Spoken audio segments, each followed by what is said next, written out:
Good afternoon and welcome to the fourth and the last lecture on jet physics. Today we will be covering the topic of jet substructure, which in the past 10 to 15 years or so really saw a renaissance, so to speak, and by now has become an indispensable tool in any kind of LHC jet analysis. And also on the theory side, there has been continuous developments in actually understanding the jet substructure observable with higher and higher precision. And today I will try to at least give you a glimpse into this part of the jet physics field. So in the last lecture, I've discussed jet definitions through jet algorithms. And the outcome of such a clustering was a collection of constituents for which we could assign a form momentum. So the typical scheme you would choose here is to just sum up the form momentum of the constituents. However, I hope it's clear that there is much more information and also physics inside the information of these jets, which are rather complex objects. And one thing that you can ask yourself is what the arrangement of these constituents within the jets is. Now, one property that I've discussed multiple times during these lectures is the emission probability in the soft and collinear limit. And this is again summarized here at the bottom in these formulas. And what we've seen is that the formulas are basically identical between quarks and gluons. However, there's one notable difference, and that one is the effective charge with which these particles emit radiation. So in the case of the quark, this was given by CF, which is 4/3. And in the case of the gluon, it's given by Ca, which is 3. So from this, you can conclude that, at least in this soft and collinear approximation, that gluon emits almost twice as much radiation compared to a quark. So in general, a jet that has been initiated by a gluon should be surrounded by a larger haze of soft emissions compared to quarks. So the question then becomes, can I exploit this difference in emission probability, maybe to distinguish between jets that were initiated by quarks and gluons, which goes under quark-gluon discrimination, and it's a whole topic on its own. Another thing that you can ask yourself are so-called boosted objects. So if I here, for instance, consider a Z boson that decays into a QQ bar pair, in case this object is strongly boosted, then the decay products will be more and more collimated in a certain direction and ultimately can end up in a single jet. In which case you could imagine that the substructure of the jet could contain two subjets that would be representative for these two hard quarks that came out of the decay of this Z boson. In the case of a top quark, for instance, you could imagine seeing 3 prons. And actually in the Atlas event display that I had before, this is actually precisely what you see. So if you have a top quark, it always decays into a bottom quark and a W boson. And then it seems like my screen sharing is frozen. I'm not sure what is the condition under which this freezing happens. Let's see.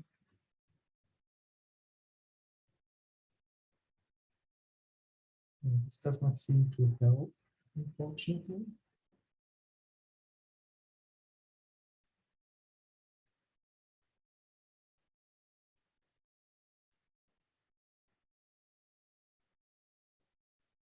Okay, there we go.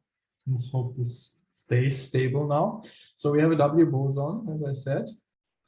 And this W boson can further decay hadronically into a QQ bar prime. And that means at the end of the decay over top, I can have up to 3 jets. And if this top quark is heavily boosted, I can anticipate these 3 energy depositions to be lying close to each other so that you can cluster them into a single jet. So this is something you see here. So this is the hadronic top candidate. And indeed, you see here 3 distinct energy depositions, which corresponds to the 3 jets that can arise from such a hadronic top decay. Okay, so let's look a bit more closely in these boosted objects and what is the condition, in a way, when these decay products end up in the same jet. So we consider some particle X with mass X that decays into a QQ bar, and the QQ bar share split up the energy by Z and 1 minus Z respectively. So if we look at the invariant mass of this jet, it has to be given by the invariant mass, well, the mass of the object that decayed. And we've done this multiple times already. It's 2 times the energy of X squared, Z times 1 minus Z. It's energy of the one times energy of the other, 1 minus cos theta. And again, if I assume theta to be rather small, this is theta squared. So effectively what I get from this is that theta is given by the mass divided by the energy of X, 1 over the square root Z times 1 minus Z. Okay, so another thing is that the momentum sharing on average will be of similar magnitude. Given that in the rest frame of this particle, the 2 quarks must be emitted in opposite directions, right? And it's entirely from the boost that I get in the collimated configuration. So let's assume that Z is approximately an equal share between the 2 quarks. And then I just get 2 times mx divided by x. And now we can put in some numbers. Let's assume I'm looking at a W boson that decays. So mx somewhere around 80 GeV.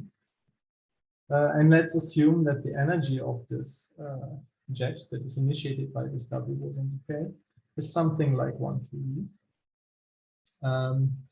Given that the LHC collides protons at the center of mass energy of 13 TeV, 1 TeV is easily accessible for new physics searches. You can even go to much higher values. So this is even rather more conservative, if anything. But it gives you a ballpark number. So what do we get? We get something like 2 times by 80, that's 160 GeV divided by 1 TeV. So theta is somewhere around 0.15.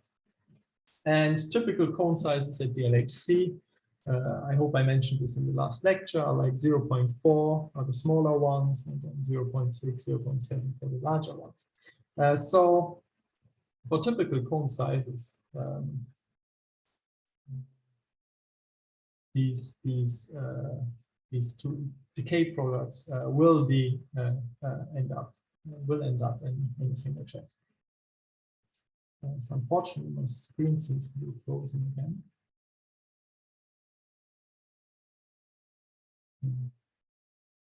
There we go. I don't know what it is that makes it refresh. So the question now becomes, how can I then distinguish these 2 cases where the jet comes from a QCD parton versus a jet that comes from such a decay of a boosted object. Now, one property that we've already looked at just now, is the invariant mass of the jet, right? Because if the decay comes from a W boson, I expect the invariant mass to be around the W boson mass.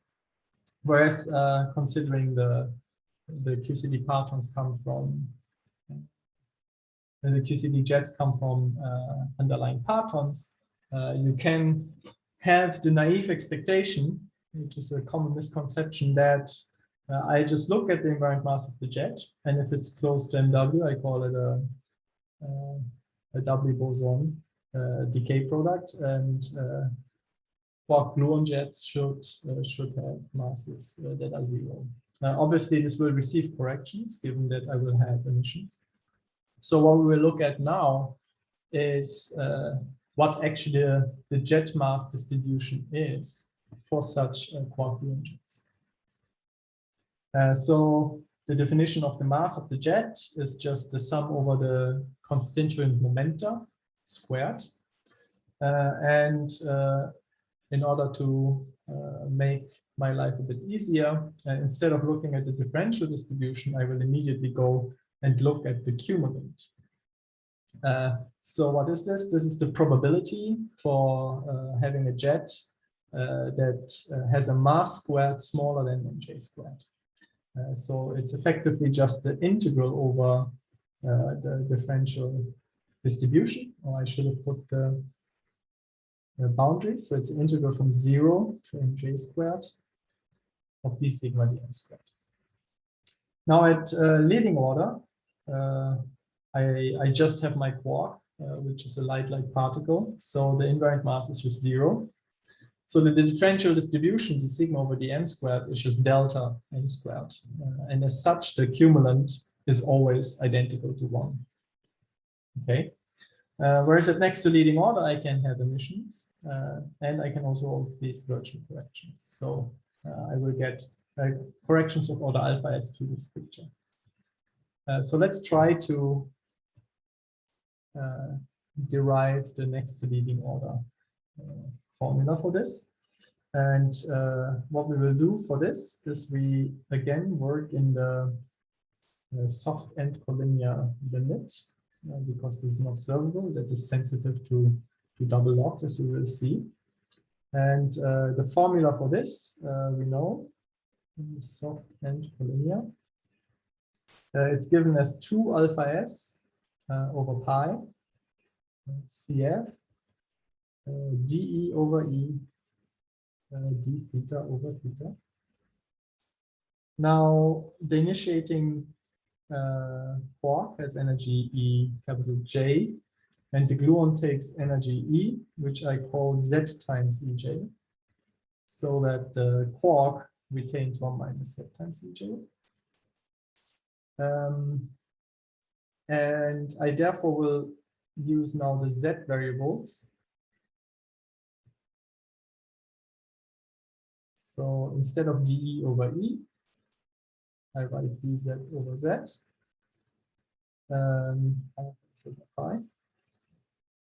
And instead of d theta over theta, I write d theta squared over theta squared, which absorbs this factor of 2. Why did I do that? If I look at the mass squared, it's given as EJ squared. We've already looked at this before. Z times 1 minus Z. In the collinear limit, this will give me cos theta squared. So this is the reason why I chose theta squared as integration variable. I'm working in the soft collinear limit, and soft means that Z goes to 0. So I can approximate 1 minus Z by 1. So the invariant mass is given by E squared Z times theta squared. Very good. Now I can look at the NLO correction to this cumulant. Squared. What is this? It's alpha s over pi CF integral over dz over z. The boundaries are just 0 to 1. So.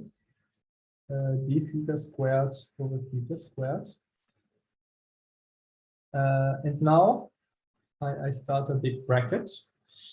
What I will have to do is I'll have to only consider the emission if the mass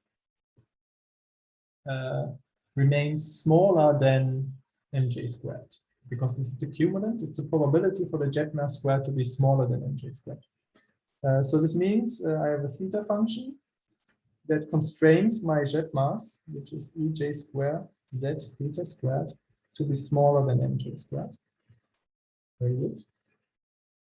Now, there's, however, a little subtlety. I'm talking about the jet mass, so therefore there's also a cone. And I will only cluster this emission into my jet if it happens inside this cone, right? So I have another theta function that tells me that the angle of the emission must be smaller than the cone size for it to generate this jet mass. Because if it's outside of the cone, my jet is still only composed of a single quark, so the mass is still zero, just as it was at leading order. So I have zero smaller than mj squared in case the emission happens outside of the jet. And last but not least, I will include the virtual corrections. Again, what we have here is that the virtual correction will not alter the jet mass. It remains the same as at leading order, just zero. Mj squared. It doesn't have any cone dependence, obviously. And with this minus, I again use this trick of just unitarity of incorporating the virtual corrections. Okay, so this is the integral that we have to do. Now, I think everyone will agree that 0 smaller than mj squared is identical to 1. So these theta functions here, they just evaluate to 1. Let's do that. 1, 1. Now I see in the second and the third line, I have theta minus 1. This just gives me minus theta with the opposite condition. So let me do that. Drop this. Make this a minus sign in front. And invert this, this bit. Very good.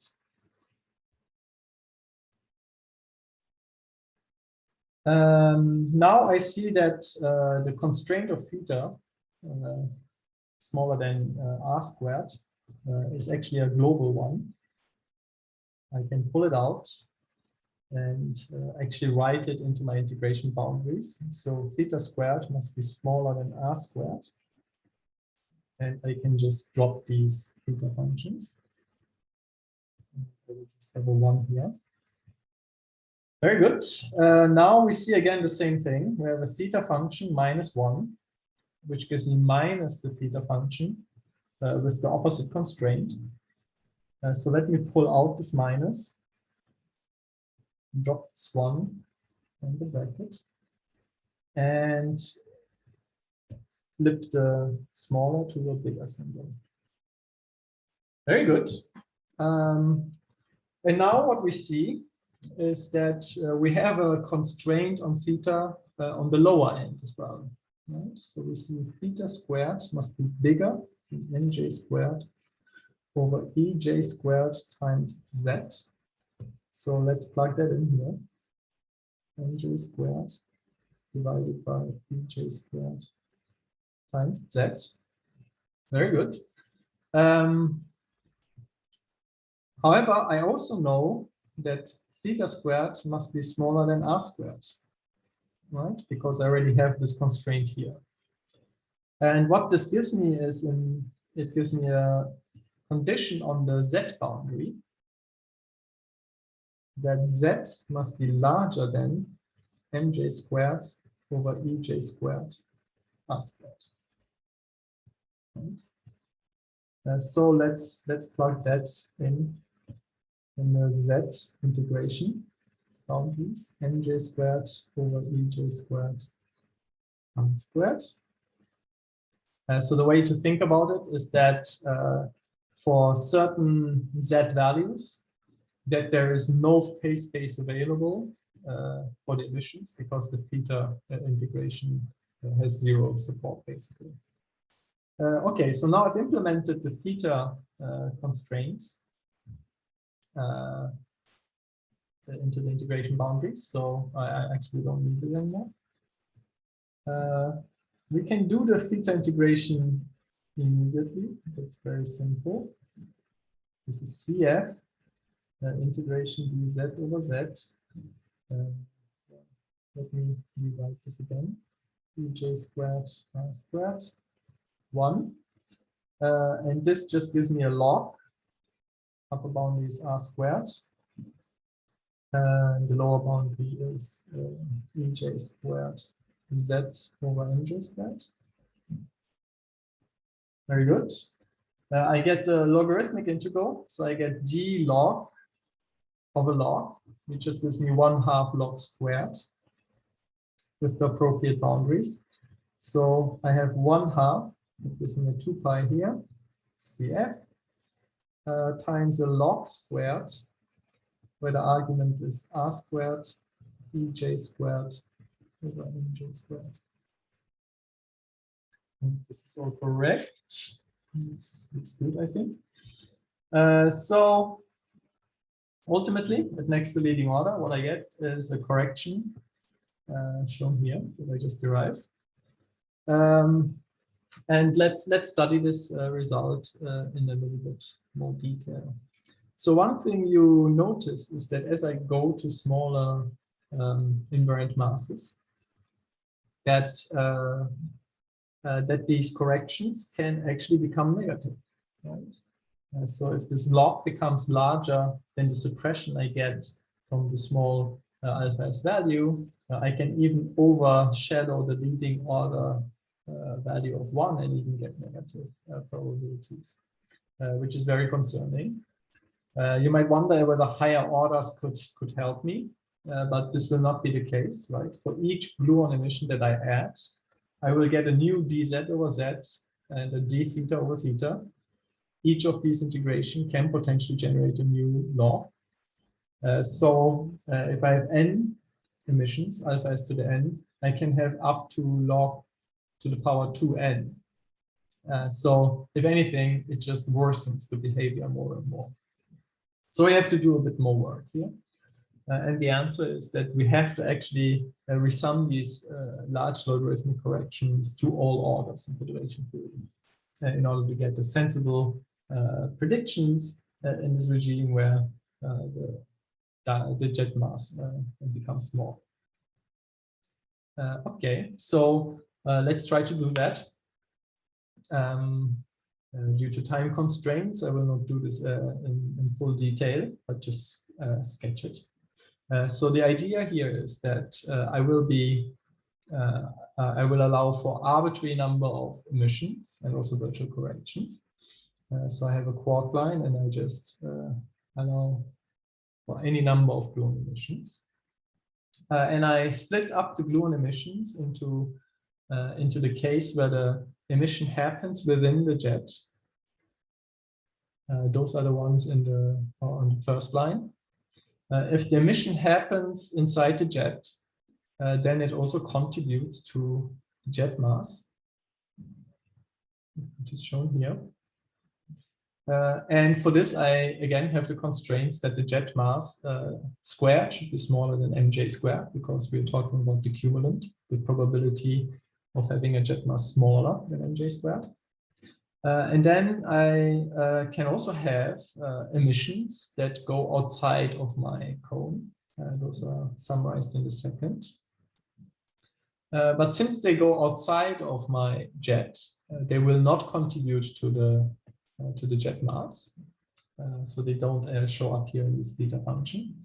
And I also have the virtual corrections. which I again implement through unitarity just by including a -1.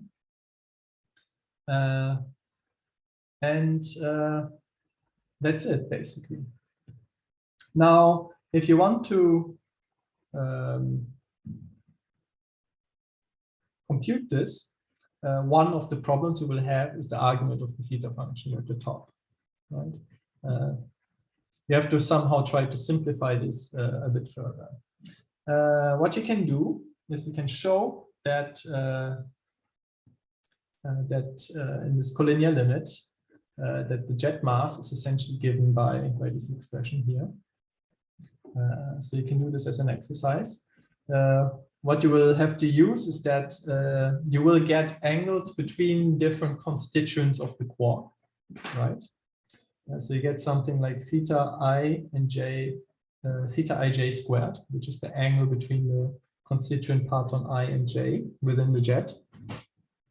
And what you can do is you can rewrite this as the angle of I with respect to the jet axis squared, plus the angle of j with respect to the jet axis squared, minus 2 times these two angles, times cosine of the angle phi ij between these two partons ij, which is the azimuthal angle in the plane transverse to the jet axis. Okay. And another thing that you will have to use is energy momentum conservation. Once you do that, you can show that this holds true. Now, that's only the first step. What you have to do in the next step is, well, you don't have to, but what we will do is that we say we were only interested in the leading logarithmic behavior, which means I want as many logarithms as I can get. And as I said before, for each emission, I can get up to 2 logs, right? dz over z and d theta over theta. In order for each emission to generate such a logarithmic contribution, I, however, require that the emissions are separated widely in their respective scales. If 2 emissions happen at commensurate scales, these emissions will not generate independently large logs. Right? So what this allows us to do is that we can assume, or we can infer from this kind of strong ordering condition, that among all these zi theta I squareds, there's actually one that is dominant, right? Because I have a huge hierarchy between all of them. So one of them must be bigger than all of the others. So what I can do is in this theta function, when I have this jet mass constraint, instead of summing over them, I can just take the maximum of them. Not only can I do that, if it holds for the maximum, it holds for all of the emissions. So I can just replace it by a product. And what did I gain here? What I gained is that the theta function for the constraint on the jet mass completely factorizes for each of the emission. So I can put these theta functions here inside this large bracket.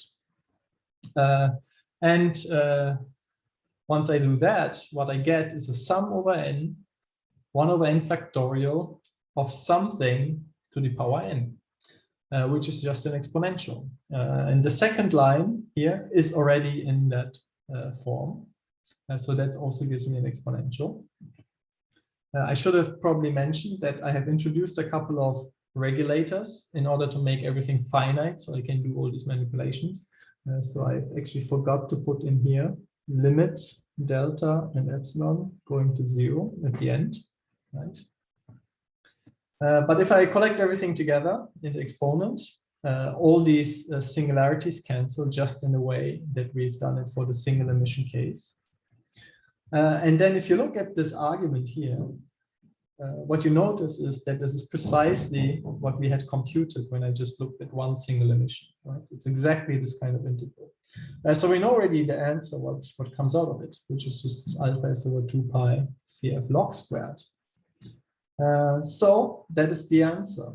What we have effectively done is we have resummed these kinds of double logarithmic corrections, which are the dominant ones, to all orders. It's up there in the exponent. So for every order, we have isolated these large logarithmic corrections, and then we've resummed them to all orders. And now, if I want to get the differential distribution with respect to mj, what I have to do is I have to differentiate the cumulant with respect to mj squared. And then what I obtain is that there's a singularity that goes like 1 over mj squared, which, however, is regulated by this suppression that comes from this exponential, which is also called the Sudakov form factor. So if I were to do a fixed order calculation, you would actually see that this curve would just diverge, right?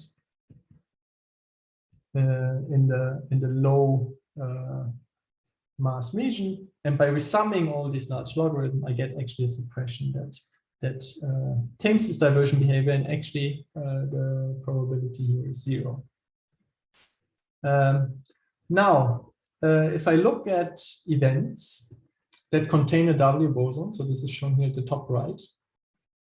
So you generate W plus jet events, and then you look at the jet invariant mass distribution. What you see is a quite nice resolved peak around the W boson mass, right, which is around 80 GeV, which is very good. However, once you embed these signal process within such a dijet production process where you don't have any resonance whatsoever, these are purely QCD jets. What you notice is that this peak that you had in the event sample of the signal is completely gone because the QCD background is so large.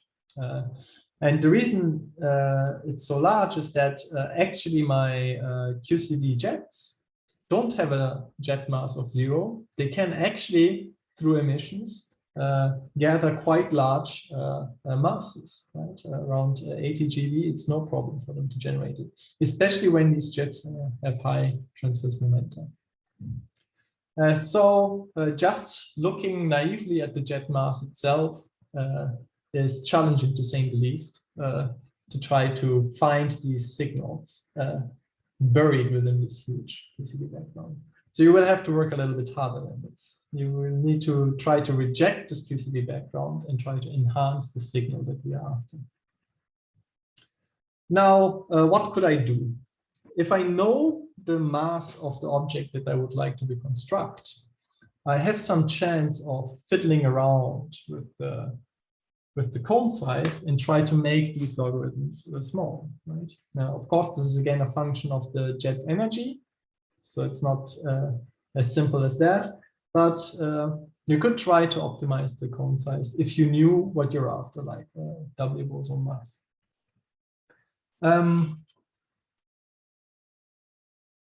However, if I look for new physics, right, I would like to find out what the mass of the new physics resonance is. But in order to optimize analysis with the cone size, I would have to know the mass, right? But so you have like this unfortunate circular dependence. So ideally, what you would like to have is some approach that dynamically adapts to the correct cone size and then automatically optimizes in a way my analysis.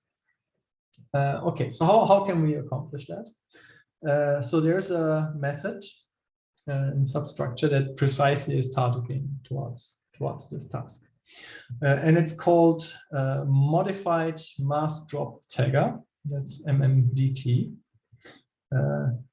Which is a special case of the so-called soft drop, where this internal parameter beta is set to 0.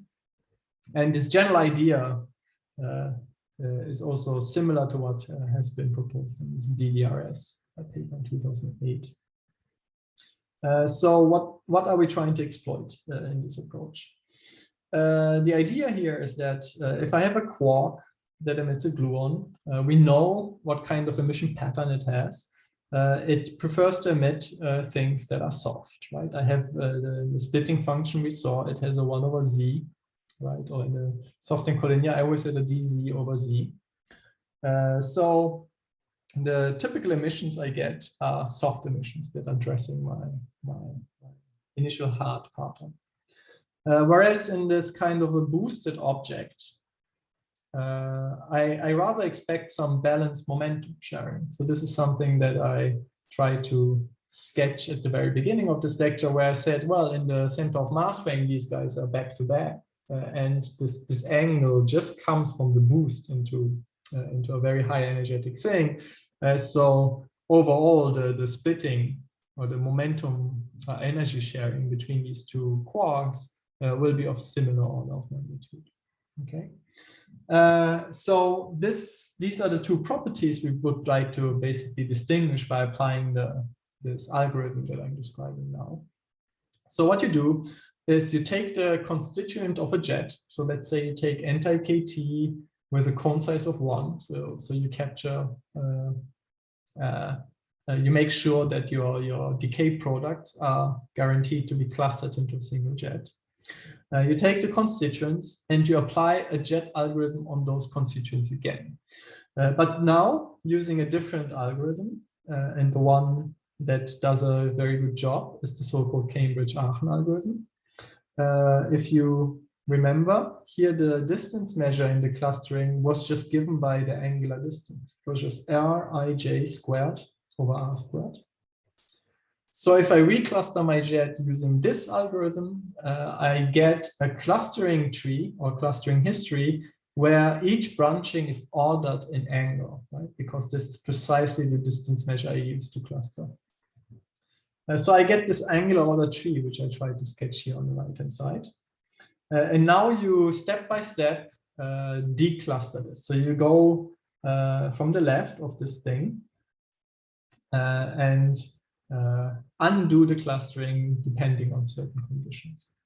And the condition is that you do this and always discard the softer branch of the two until you hit a point where the momentum sharing between the two is above a certain z cut. And here the typical values that are used are something like 0.1.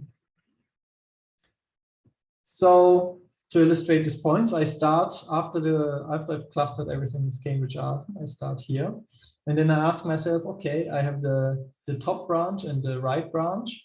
And then you compute what is the momentum Z going into one branch and the other. And is there an imbalance that is bigger than 10%, say, right?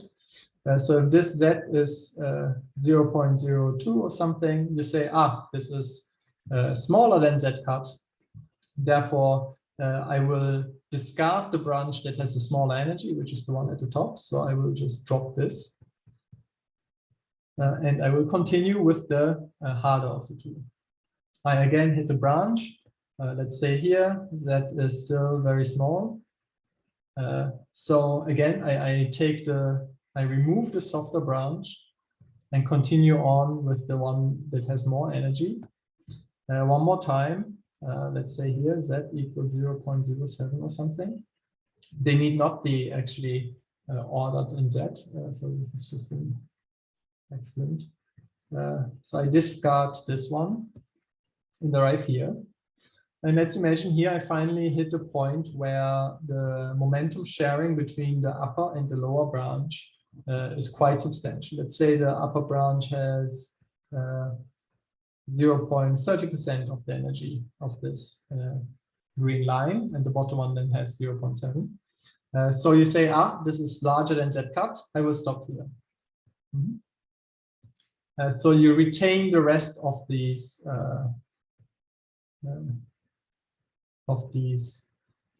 two branches. You will keep them. And let's see what we've accomplished by this algorithm. We managed well, actually, I have a video for this.